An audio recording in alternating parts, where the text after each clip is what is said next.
thing you must know. Today, a leader should be able to take decision whether it's wrong or right. So many people have been president of Nigeria. Some people have identified that, oh, oil subsidy, fuel subsidy is a scam. Everybody has said so. But who has taken decision? Have you reached the compromise with the villagers? No, I'm not. No, I'm coming. I hope you don't have land there. It's you I'm worried about because you may be accused that it's because you have your. I don't worry. You see, as in my position now, don't worry about the accusation they give to me. All those things will evaporate. You cannot be in government. You cannot be serving. Then you say nobody will accuse you. You don't need to worry. As I said, you don't want to serve. The point I'm making about leadership. Every president has come. This fuel subsidy is a scam. What have you done? You know it's a scam. What have you done? Courage. What did the president do? The first day he was sworn in, this thing has to go. Everybody, he said it will go, it has gone. Leadership.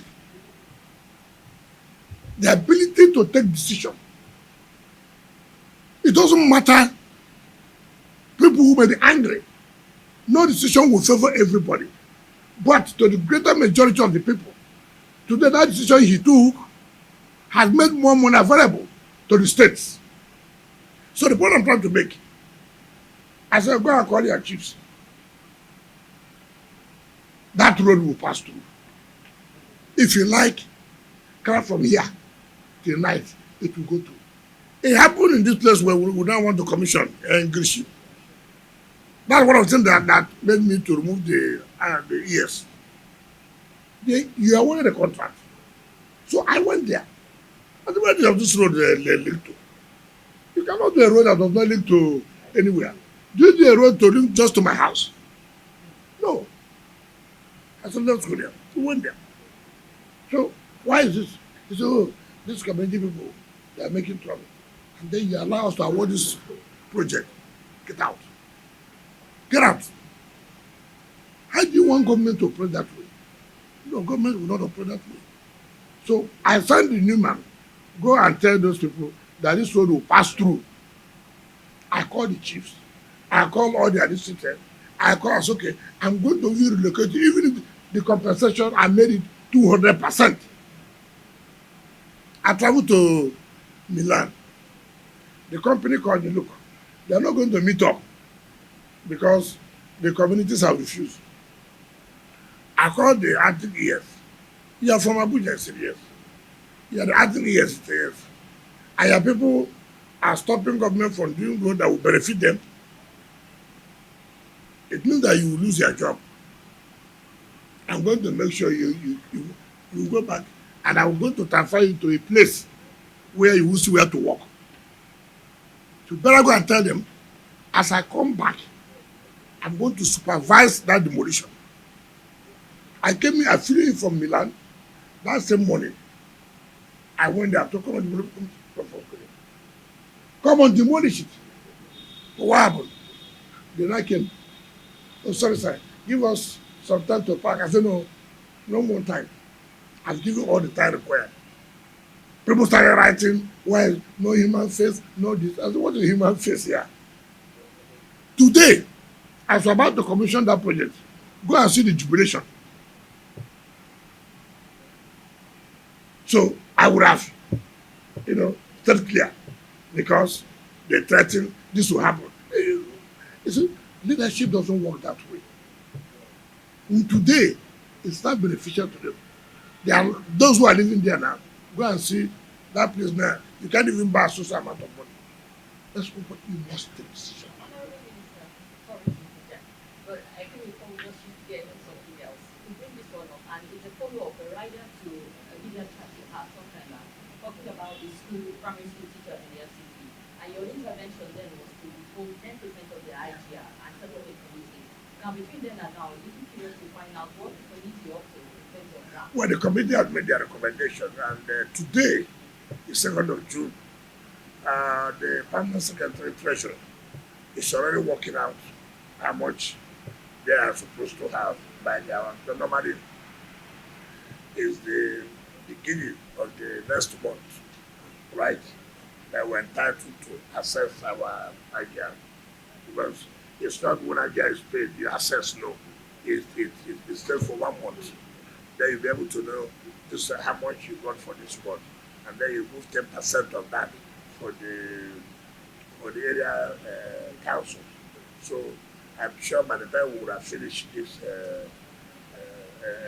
chat, it will be ready to say this amount of money. And then I will invite the union and to say, listen, we must also have to tell ourselves the simple reality. We must make sacrifices. It's unfortunate. We are not owing. The area councils are owing. But we cannot also say because we are not the area councils, we allow our children to suffer.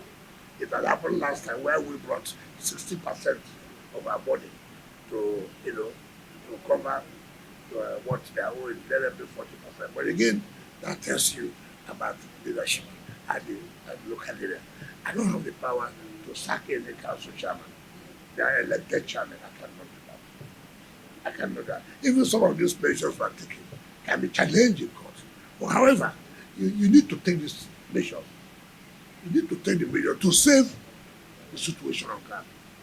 As to what was like that, well, once we know, we call them, listen, every month is what we should pay. You go back to the classroom.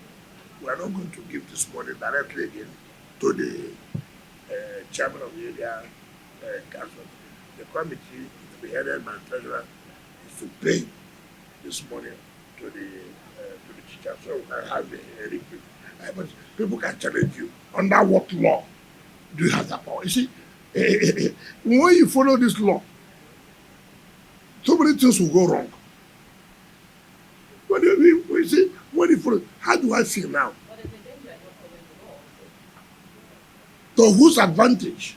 Now, to whose advantage? It is for the greater interest of the people that you, an individual, who are refused to carry out what you're supposed to do. So should we allow you now to continue with that, and our system will be producing miscreants, militants, because they have no access to education. So you have to wait. But like I said, it's unfortunate. But should we continue with that? Honorable Minister, can we segue into politics? No, not yet. Perhaps if you are done with that, let me just do a recap then. On FCT, I know that your modus operandi is not to start new projects, but there are provisions for new projects in the budget that are just It's about 15%. about 50% Yeah. for new projects. Yes. And I know that around November last year, Yeah. you advertised those new projects. There was a rigorous procurement process that had been done and all of that. Now that the budget has been passed, are you going to resume that process of awarding those new contracts based Some on have procurement? been awarded by the Federal Executive Council. Some have been awarded. But we don't start it because our own budget hasn't come. Some are in the national budget, which have been passed. Some in our statutory budget, which have just been passed, but have been assented to by Mr. President, because it cannot be transmitted back to Mr. President. I can tell you the truth. We made an estimate that this is what we're going to get from our IGR. And based on that estimate, we said we're going to carry out this project. That's why you see us being aggressive on this issue of payment of grant rent. If that is not achieved, obviously, it will be like abandoned project. And that's what we don't want to have. I don't want projects awarded for the sake of being awarded. No. It's awarded, it has to be implemented. Like I said here, we have set up in our mind, look, the president will be 3 years, May 29 next year. What do we have to let the people know, see what the president has been able to achieve? You must have a target. You must have, look, These are things I'm going to do from now to point. But our handicap, our challenge is this issue of payment of taxes, which I say I will do everything within our powers to see that we achieve it. It doesn't matter the blackmail. It doesn't matter the blackmail. I won't care about it because the one good soup, you put good money. The one good road, money must be there. The one bridges, money must be there. Nobody will accept you to give him a job and the job will not and you won't pay, you don't have money to pay. It doesn't make sense. That's why you have people abandoning project left right, and center. So the new project pays within the 50% that is available in 20. No, 15% is the new project. Not that the 15% of the fund that is given to them. No, that's not what I'm saying. That's what you said is actually what I'm saying. Yes, so yes. The new project will be based on the 15% that is available Yes, in the project. yes, except that the emergency project, take for example, there could be emergency project like I can go up down to a satellite town or somewhere, and I can say, hey, no, if you don't do this now, this will not survive this rainy season. It becomes emergency, but you have to do it. Because see, you can't know everywhere at the same time. You can't. But something can take you out. And you see, I know that this must be, solved now. And that one it becomes under emergency procurement. Yeah, Excellency. It's on FCC is on FCT, yes. The issue of FCT indigents has been a recurring issue in this place for many years. We have a policy of taking care of that government permanent. I be careful. This is a federal capital territory. In order not to indigenize the federal capital territory. However, it is under this administration of Ahmed Bola Tinubu that indigenous of this place can be recognized. It has never happened. All the bandit secretaries used to have are not proper speaking what you may say, Abuja, but they are residents. But today, the indigenous can beat their chest to say, under the administration of Tinubu, they have mandate secretaries. 2 out of 6. They are mandate secretary of their council, mandate secretary of agriculture. Today, for the first time, under the Tinubu's administration, apart from the last set of service for FCT, the person now is a woman who's also from the FCT. I know how happy you are. Today, under the administration of Ahmed Bola Tinubu, who has given hope to the civil servant of FCT by creating an idea to be permanent secretary. Before they don't do it, they retire as directors and go. They post permanent secretary from other ministry to head the FCT. It was under this administration that stopped. And we have permanent secretaries now. At least not less than 2 are indigenous. So you can see that the administration, even though not trying to say that you cannot represent Abuja simply because you are not an indigenous. But again, we have not lost sight that look, we must also encourage them that they are part of the governance structure. That inclusivity helps to stabilize the place, and we can say to the glory of God that has been achieved. Okay, guys. Well, Yes. we are ready to call it and I'm sure as you are ready to go. Oh, yes, absolutely. So my question is on your recent disagreement with Governor Seyi Makinde. You know, you accused him of breaking agreements and undermining party unity.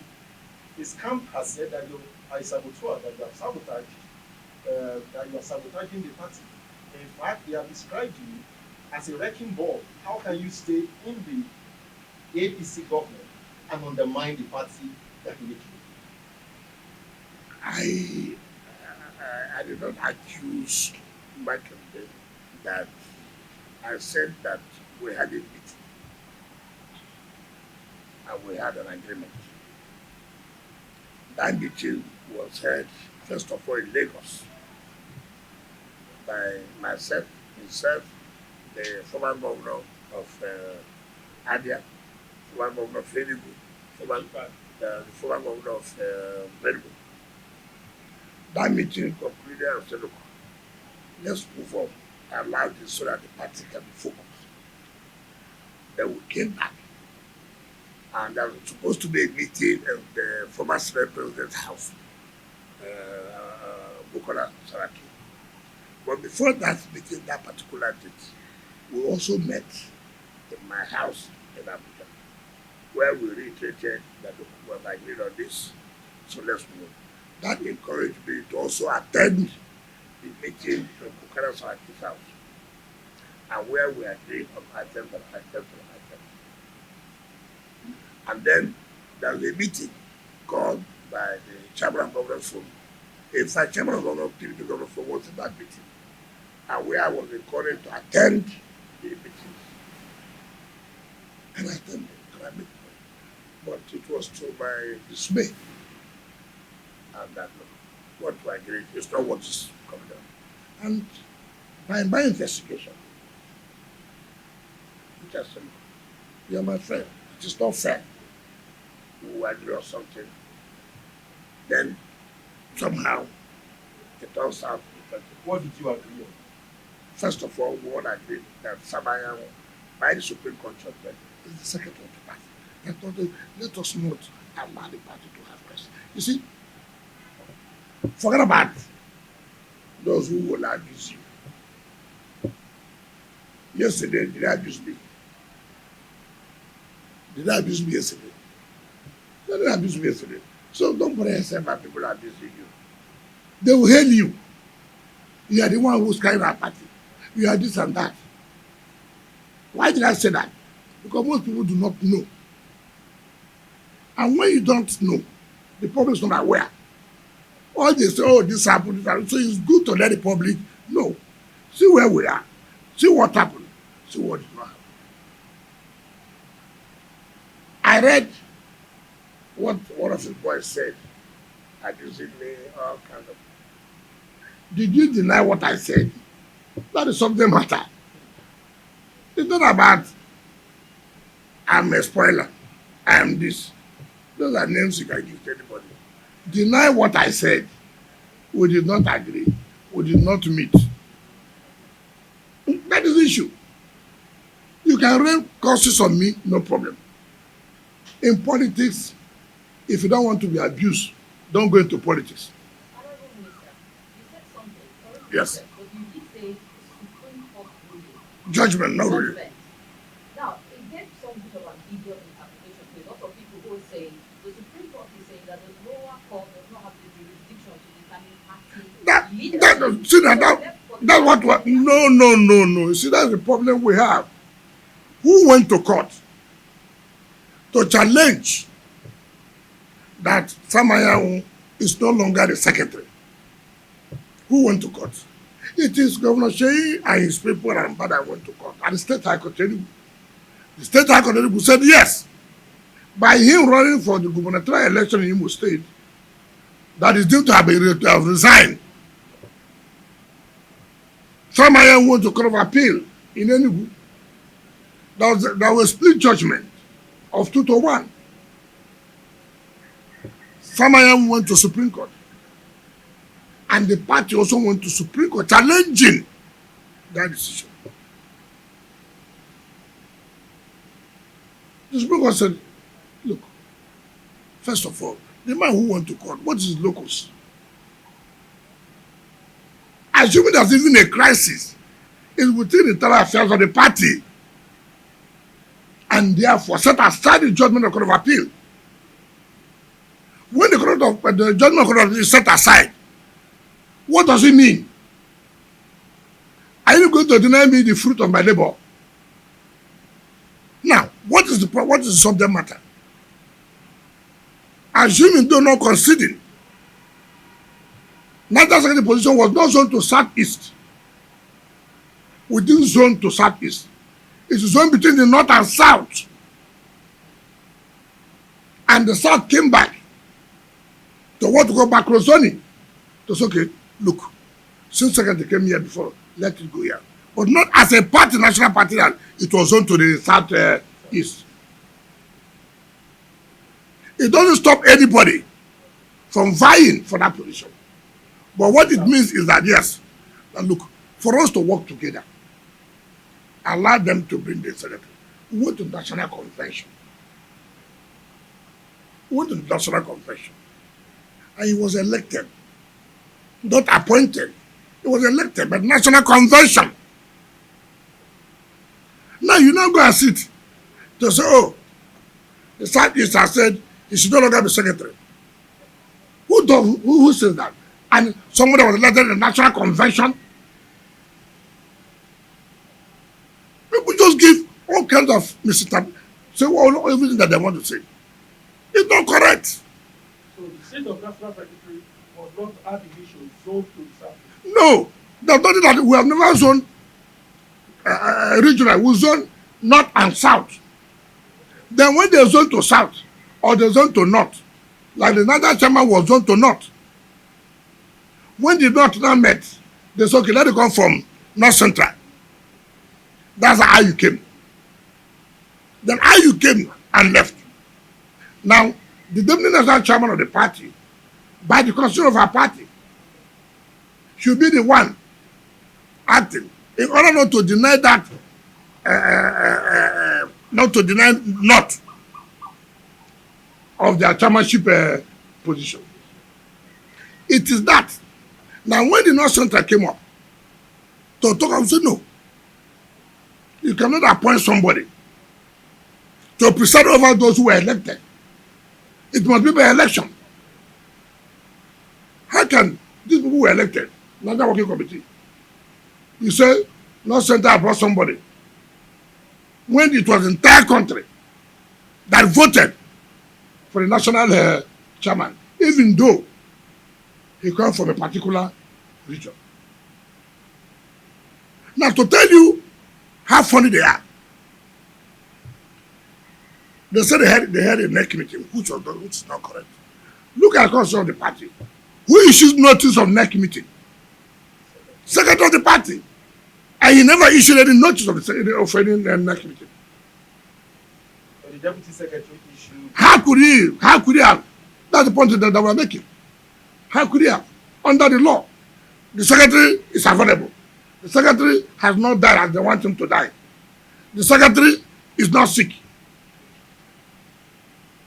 Did you know the secretary said there's nothing like neck meeting? A committee has been set up, headed by Buka Saraki, to reconcile people. And they have said, look, they are not ready. Now, let me get you so you understand the whole scenario. How people shoot themselves.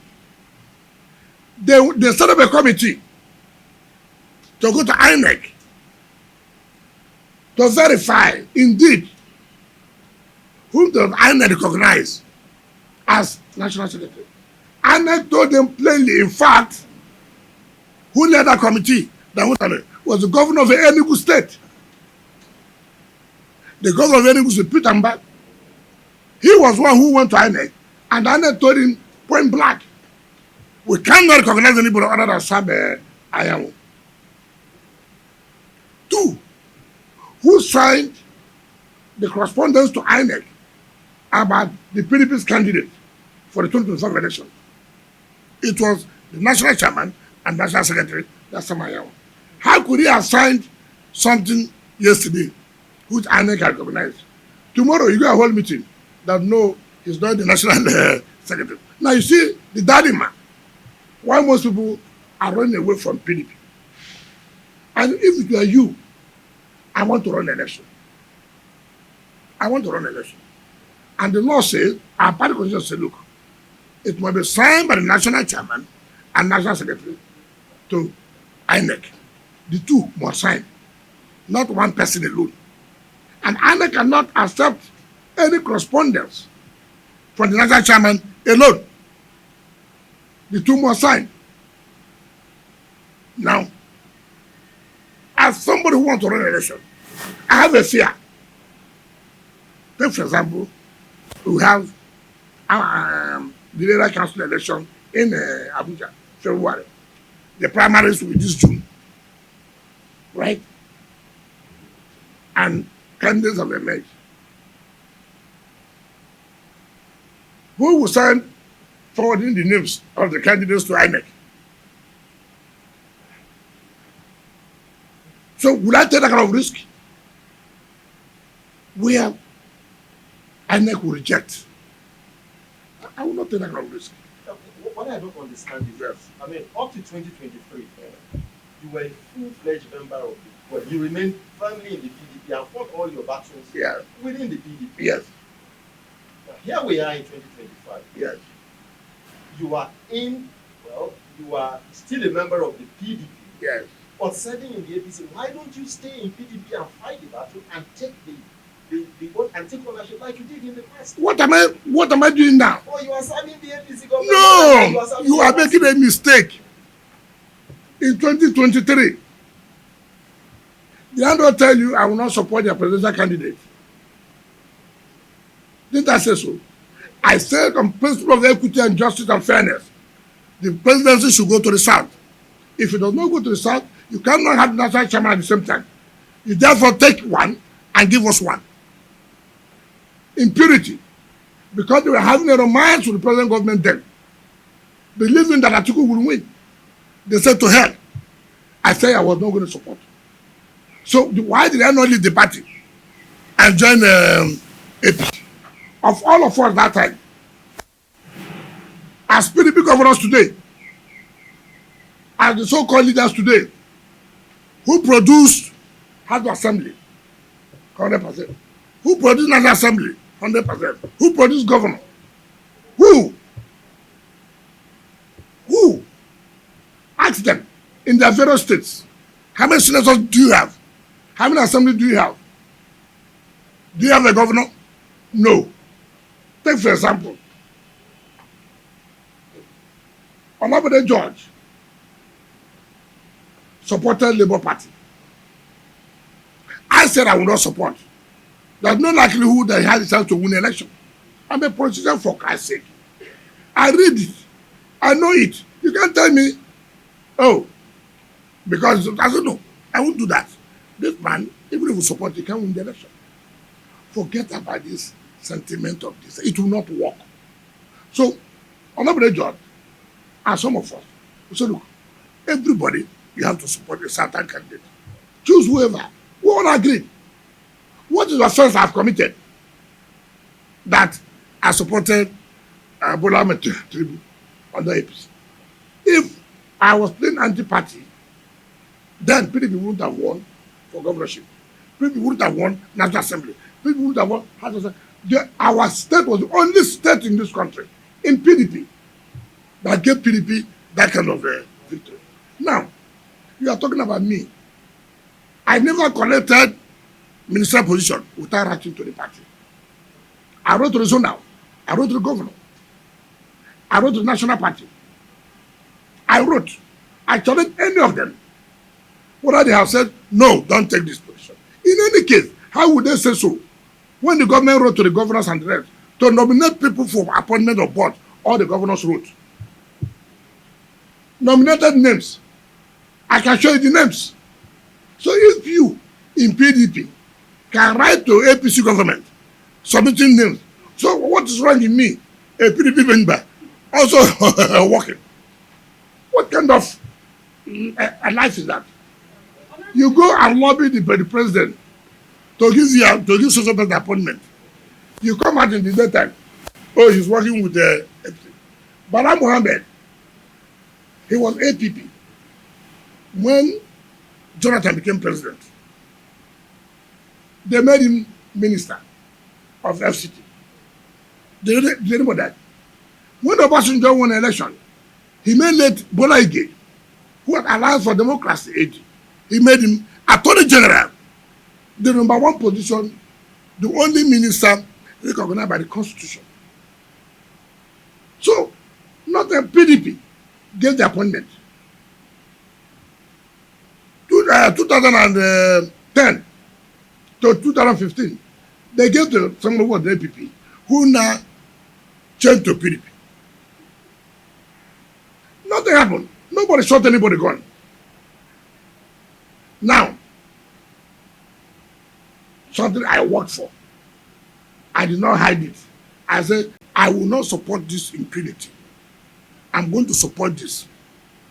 If I've done it secretly, then you will say, oh, you are doing. I made it clear. This impunity, injustice will not stand. And I've also told them that. So, what is happening in PDP is people who, I don't know whether I may call them undertakers. Because I don't see any reason why you put yourself under that kind of crisis. Honorable Minister, I will take you to River State politics now. Yes. And I'm going to ask you a point by blank question. Yes. This crisis, if I may call it that, between you and Sekou, is there going to be an end to it? I don't know what you mean by crisis between me and That's Sekou. why I said, let me put it that way. I don't have any crisis with him. So whatever is going on now in River State, is there going to be a resolution? I don't have that. Okay, You, let it You be do a understand? different. yes, I'm not. Is the atmosphere right now to lift the state of emergency? I'm not the president who declares state of emergency. Yeah, but it's your state. Do you think that? No. If Mr. President, if Mr. President had called me that time, I wouldn't have agreed for state of emergency. So he knows. He doesn't want to lift. He has everything on this. I don't know. But politically, is it right? I have never supported. So the issue of because it's right or not, it does not arise. What I said was that his declaration of emergency was to save the governor, because the governor was almost impeached. That was not our own hope. We wanted actually people who accept to severally. But president is wisdom. And that's why I said the other day, the governor said it, that his people should not be talking too much. That the president saved him. I did not say it. He said it. Now the point I'm making, when you say crisis, I have told you severally, I don't have crisis. Rather, the governor, unknown to me, gave himself to be the tool for those who couldn't fight me to fight me. You see, when people talk about resolution, sometimes when I go back, in my quiet moment, I play the video of the speeches of the governor. What he said, what he did to me. I will. Was it necessary? This was somebody who brought you, gave you food, gave you everything, did this for you. Then you became a tool for his enemies to fight him. We're all human. When people say there should be peace, nobody said there should be peace. How do you feel? How do you feel? Take for example, how do you feel? You know what you passed through by sending your son to school. You know what you passed through to make it be a human being. All of a sudden, in the night, your son came with two people with gun to shoot you. Just tell me, is this something that will just go away like that from your mind?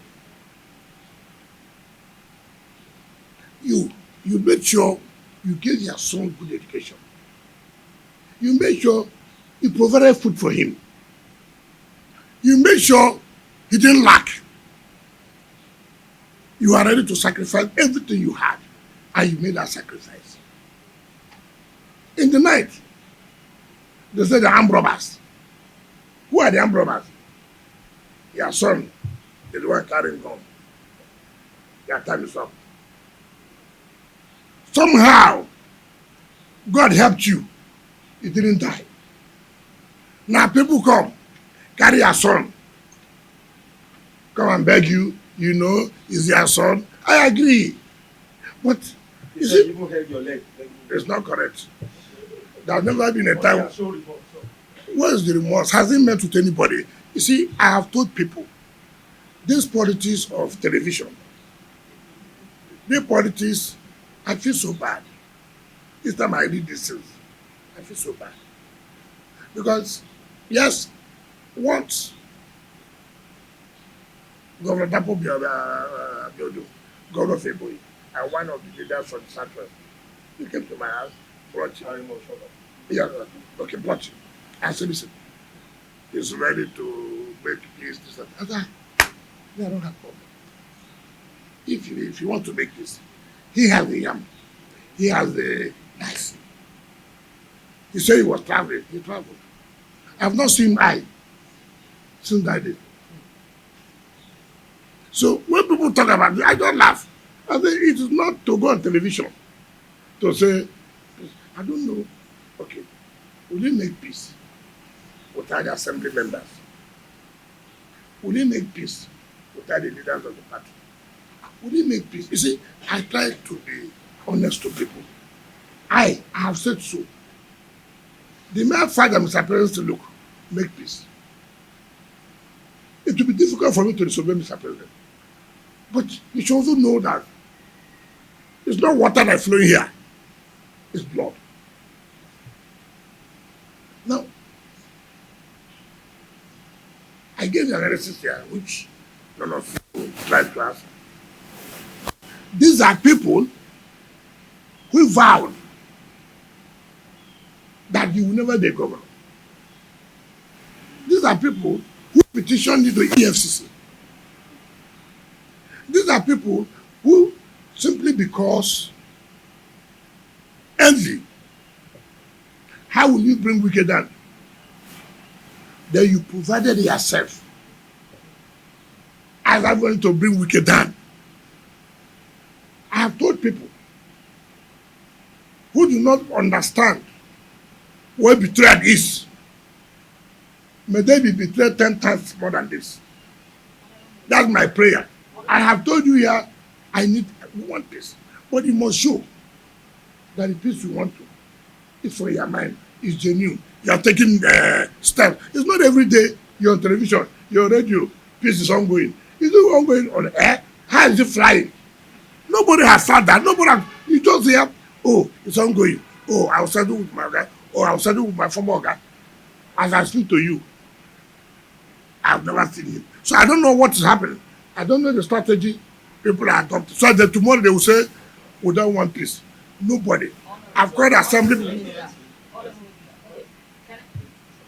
Your Excellency, you are operating on two theaters, the national level, and you attended last next meeting. There was no next meeting. Legal.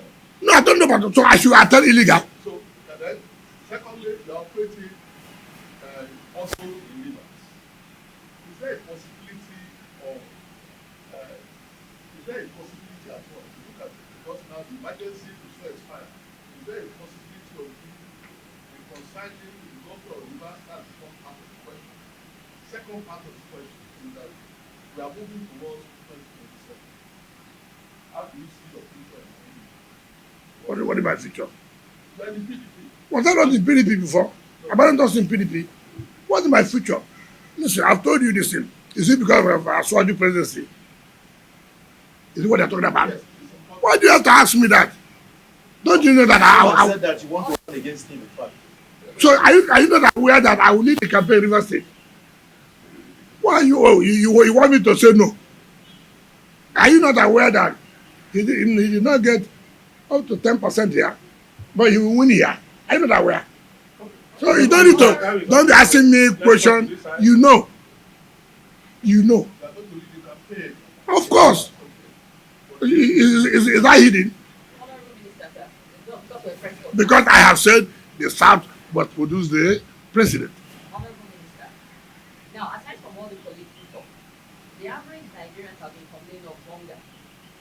And now we are seeing people who have said like 2 times governor and minister Yeah. also saying the hunger has come to them. It feels like hunger pro max at this point. Okay. Now, how is your administration and the new Hope administration addressing that? You know one thing I don't like in Nigeria. We have the time to listen to jokes. But they're influential people. Which influential? What makes them influential? You think they're influential? Wait, hold on. You are talking about Rotimi Amaechi. Yes. And you have been specific. I don't know how a man will choose his 60th birthday to tell lies. It's unfortunate. Of all time, it's your 60th birthday that people are celebrating you. You used to tell lies to Nigerians. You are hungry. Let us tell ourselves this. He was speaker 1999 to 2007. And if anybody knows, he was the most pampered speaker. Then he was reading law in London as a speaker 1999 to 2007. He became a governor 2007 to 2015. He was still reading law in London. 8 years as Speaker of Rivers State House Assembly. 8 years as Governor of Rivers. You never talked about hunger. You became a minister from 2015 to 2023. 8 years, super minister, transport, where you were borrowing money for exit bank loans. You didn't talk about hunger. 2 years you have left office. I'm in coalition because I'm hungry. You're only hungry of power. And that shows failure on his part. How do you look at it? How do you insult Nigerians? How do you trivialize the issue of hunger or poverty? Why do you do that? You're insulting Nigerians. You joined Atiku. You joined Alpha because you are hungry. Have you not insulted Nigerians? Just that you can't stay out of power. That's the hunger. You can't stay out of power. How would a man say 1999 to 2023 we stand before Nigerians who presided over billions of naira? This was the same man who on the national television told Nigerians he doesn't like money. Meanwhile, dollar was showing. Meanwhile, dollar. You are carrying dollar. And you are telling Nigerians you don't like money. What kind of country is this? And we are listening to that. And you said it's inflation. What's the influence? Let me tell you what's the influence. You know, we overrate people. We overrate people. What's the influence? He was governor 2015. He couldn't produce a successor. He couldn't give his candidate, Muhammad Buhari, come up to 5%. He was a sitting minister in 2019. No president had ever moved with soldiers the way he came with soldiers. He said he produced a governor. He couldn't produce a candidate. Again, his candidate Buhari didn't make 25%. He was the teacher of campaign. Again, in 2023, he came. Okay, this time around, I'm going to support Atiku. In PDP, thank God, we did not support PDP. If I supported PDP and they won, he would have taken the glory. We said, okay, we will not support PDP. They failed.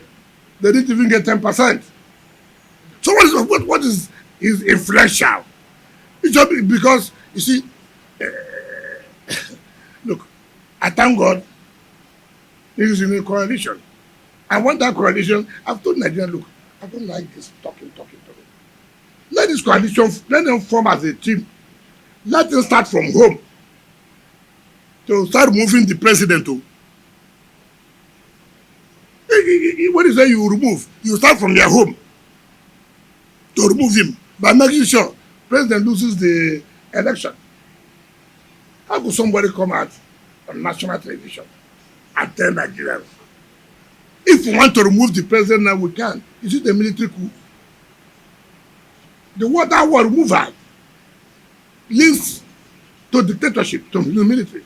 You only use that word remove when there's a coup. And I thought I may have said we'll vote him out. But whichever way,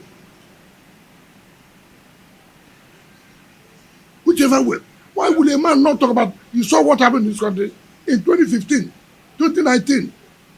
Look at the suffering that then passed through. 2023. All right, we have just 2 minutes. And the man is telling you that he's hungry. Any quick question? Insulting Nigeria, like people are clapping her for him. Honorable Minister, okay, I do have a quick one. That minister can do within 2 minutes, because that's just. I just want to know, Honorable Minister, final question. Do you care about PDP? Because there are critics who say PDP is going to improve, going to put itself, going to might not survive it because of the infighting that is going on within the party. Now you're a stakeholder, you're a venture person, you're relevant to the party. Look, let me tell you.